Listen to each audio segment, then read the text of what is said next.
Launch them.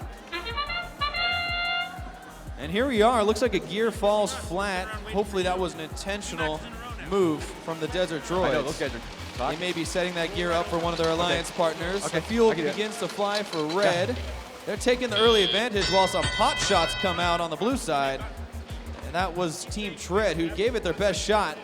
The last robot went off and they were still touching. Oh. Definitely some coordinated effort from Olympia Robotics Federation as they pick up the gear that had been left for them by that alliance partner, the Desert Droids, at the beginning of auto. Drivers with control are going to show you how these robots can really perform under pressure. With 2 minutes to go, all three red robots clustered around the retrieval zone, fighting over gear space. It looks like it's the Flaming Chickens who grab possession off the ground for red. Meanwhile, gears just flying in everywhere from that retrieval zone. Hopefully none of those fall into the hands of the Blue Alliance here as we navigate the remaining minute and a half of this match. Two rotors are turning on both sides of the field. Looks like the Red Alliance calling for 2 more gears. They've got one of them. Got to get the third rotor before you can pull off the fourth. Red with the slight advantage coming from fuel.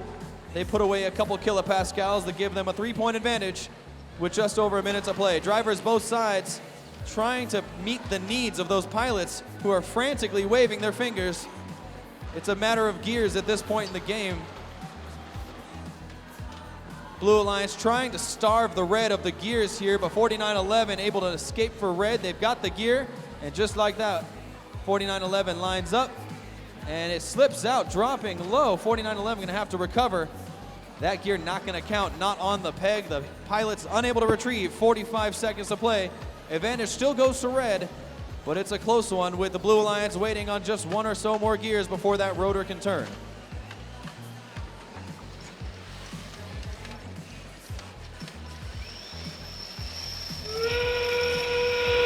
That sound, of course, means ropes begin to fall.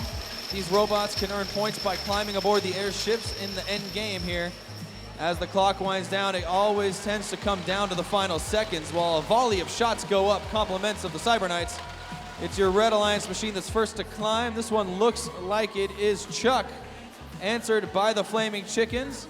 And the Cyberknights struggling to grab the rope with 5 seconds. Can they pull it off for red? They are hooked.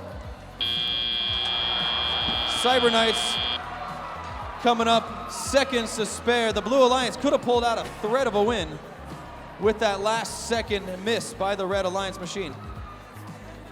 Scores are ready, they're up on the board. Let's see who came out on top as these airships take flight. And across the finish line, the Blue Alliance claims a victory, Brett. What a finale there. Looks like the Red Alliance would have had it in hand with plenty of points to spare. Cyberknights came up just a couple